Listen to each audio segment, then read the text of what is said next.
Hi, I'm Michael Jackson. How we doing, boys?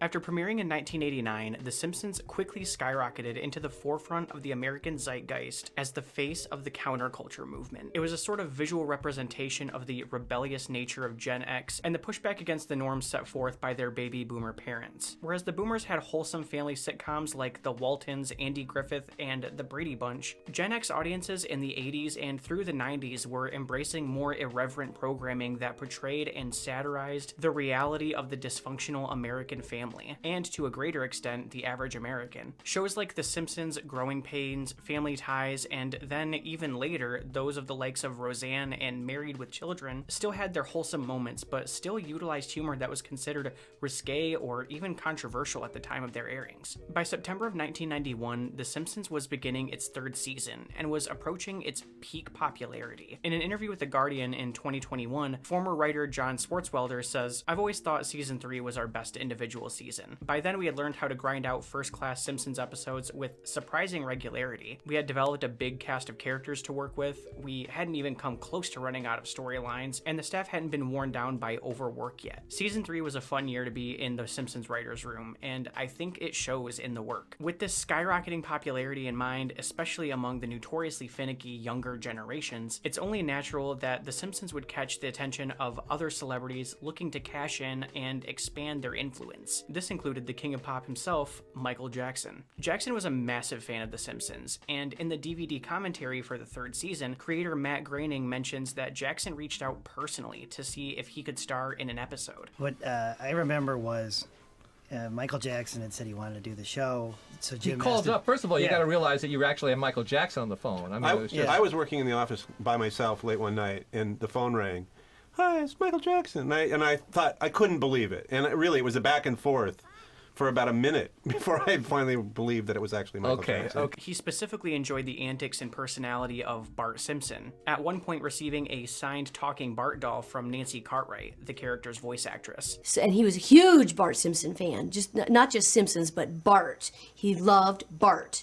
And I found this out, and I got the doll. I had another Kmart or somebody, I think it was, no, Toys R Us, was having a sale of these Bart dolls, because, like I said, it was a prototype. So I signed it, and I brought it with me, and Jim Brooks was there, and then Michael came out, and I had this doll behind my back, and I said, he says, "Michael, this is Nancy Cartwright. She's the voice of Bart." He's like, "Oh, I'm such a fan of Bart. Oh, it's so nice to meet you." And I said, "Yeah, I brought you a little something, Michael. I heard you like Bart." He goes, "Oh!" He loved it. He just thought it was the sweetest thing, and I had signed it. And The same year his guest appearance on the show was being produced, Jackson would also go on to produce and provide backup vocals for the single "Do the Bartman," which appeared in a 1990 album called Simpsons Sing the Blues.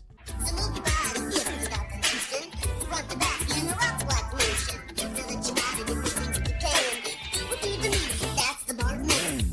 Everybody, if you can do the Bartman, shake your body, turn it out if you can. Take it out. The song was never officially released for the charts in the US, but it stayed on the UK charts for 28 weeks before it fell off. Shortly after Jackson's phone call with Groening, writers began production of the episode Stark Raving Dad. The episode was produced as part of the second season, but didn't air until nearly a year after it was completed, functioning as the first episode of season 3. Credited under the pseudonym John J. Smith, Jackson lent his voice to the episode, but even though his character in the show sings, these vocals weren't actually performed by Jackson.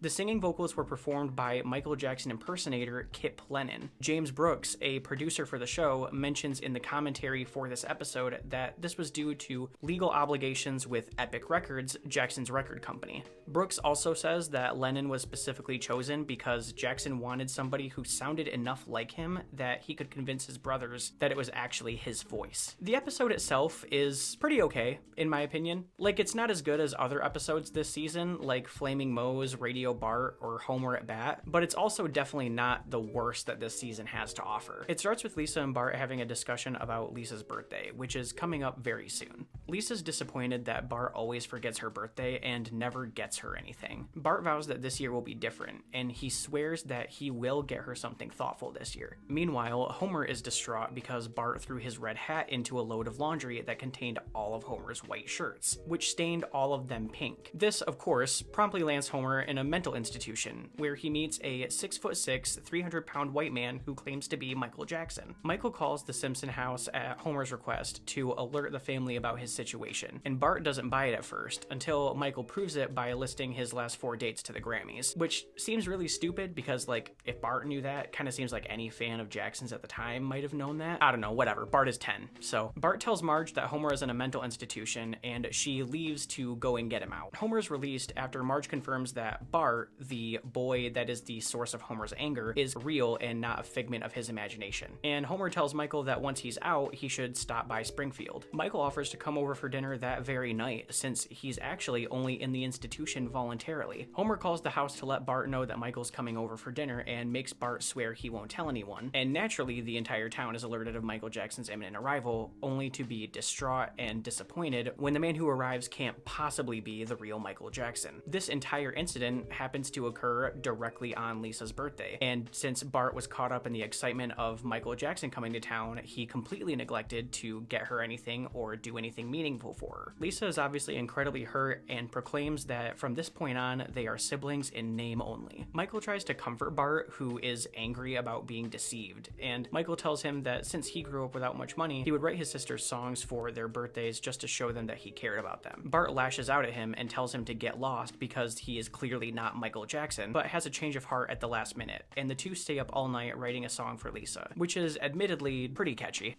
And a 1, and a 2, and a 1, 2, 3, 4.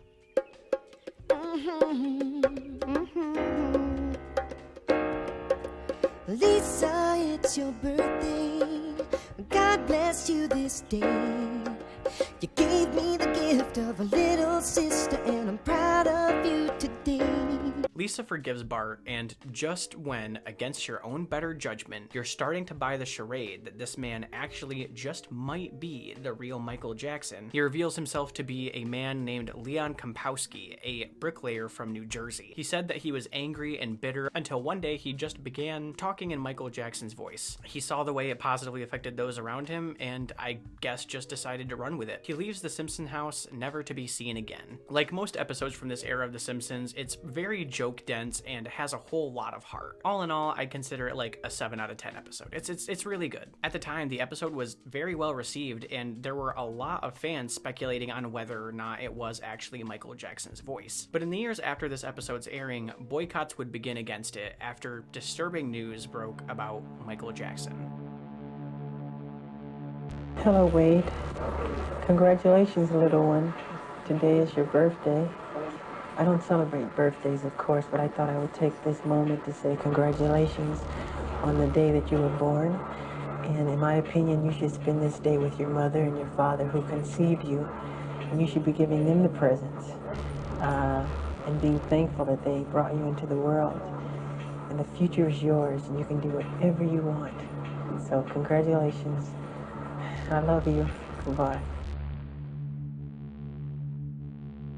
In August of 1993, news broke that a Los Angeles man named Evan Chandler, who worked in the area both as a dentist and a screenwriter, had accused Michael Jackson of abusing his son Jordan Chandler. Michael Jackson and Jordan Chandler met in May of 1992 after Jackson's car broke down in Los Angeles, and he contacted a car rental company. This local car rental company was owned by Jordan Chandler's stepdad, who, once he realized one of his newest clients was one of the most famous people in the history of the planet, called his wife and told her to bring their daughter and his stepson Jordan to the shop to meet him. Jackson was reportedly incredibly timid and shy when interacting with all of the adults around him who wanted to get his autograph or talk to him, but reportedly lit up the moment that he saw Jordan. Michael Jackson would leave the interaction with the family's home phone number. Then, in early 1993, after Michael and Jordan had been talking on the phone almost daily for months on end, Jordan's family is invited to Neverland Ranch. What followed would be a relationship that allegedly was far more dark than anyone in Jordan's family could have realized. Jordan's father began legal proceedings against Michael Jackson in August of 1993. Jordan told a social worker that he had been sharing a bed with Michael when they would stay at Neverland Ranch, and he was comfortable with this arrangement until Michael began making unwanted advances on him. Evan Chandler made attempts to settle out of court with Jackson, and Jackson's legal team spent months painting him as a villainous extortionist out to take advantage of Michael and Jordan's close friendship, before they would eventually settle in January of 1994. In September of the same year, the LAPD and Santa Barbara PD both announced that they would not be filing charges against Michael Jackson. But this wasn't the incident that resulted in Stark Raving Dad being pulled. In 2000, Michael Jackson would be another boy, 10-year-old Gavin Arvizo, who would go through the same process as Jordan, with the family being invited to Neverland Ranch and the two beginning a relationship that spanned several years that allegedly resulted in unwanted advances towards Gavin. Did I also mention that Gavin was a cancer patient and Jackson had allegedly paid for a significant portion of his cancer treatment? Because that's kind of important too. If the, horrible age difference wasn't already bothering you, the power dynamic there can't be understated. Jackson would be acquitted of all charges against Gavin in a 2005 trial, despite testimony from Gavin himself and Jason Francia, son of Jackson's former maid Blanca Francia, in which he stated himself that he experienced unwanted advances from Jackson on several occasions. But this also wasn't the incident that got this episode pulled. Stark Raving Dad wouldn't be pulled from syndication and most streaming platforms until 2019, after the premiere of the documentary Leaving Neverland at Sundance. He told me if they ever found out what we were doing, he and I would go to jail for the rest of our lives. Secrets will eat you up. You feel so alone. I want to be able to speak the truth as loud as I had to speak the lie for so long.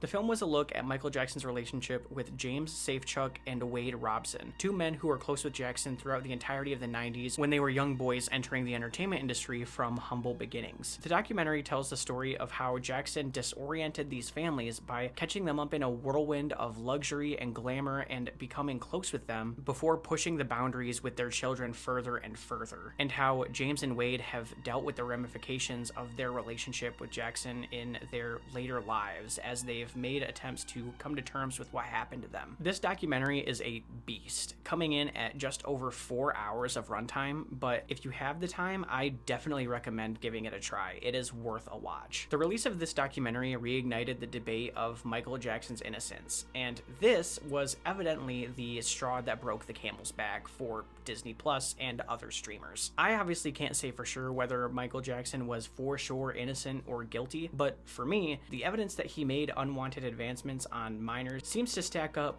quite a bit, and there's definitely a pattern of behavior that's pretty hard to ignore, with him disorienting families from the beginning and catching them up in the whirlwind of his celebrity, inviting them to Neverland Ranch for a all-inclusive VIP stay, and then slowly earning their trust over time. And this exact same thing seemed to happen on many occasions. But I came here to talk about The Simpsons, Stark Raving Dad, and how it became a banned episode, and I did that. So I think I'm all done. Can you guys just do me a favor and make sure the comment section doesn't become a mess on this one? That would be killer. If you liked this video, consider subscribing to the channel and give me a like, leave me a comment on anything else you want me to cover, and share this video with anybody else you think will like it. And check out some more of my videos while you're here. I'm sure you'll like them. My name is Isaiah, and thank you so much for watching my video.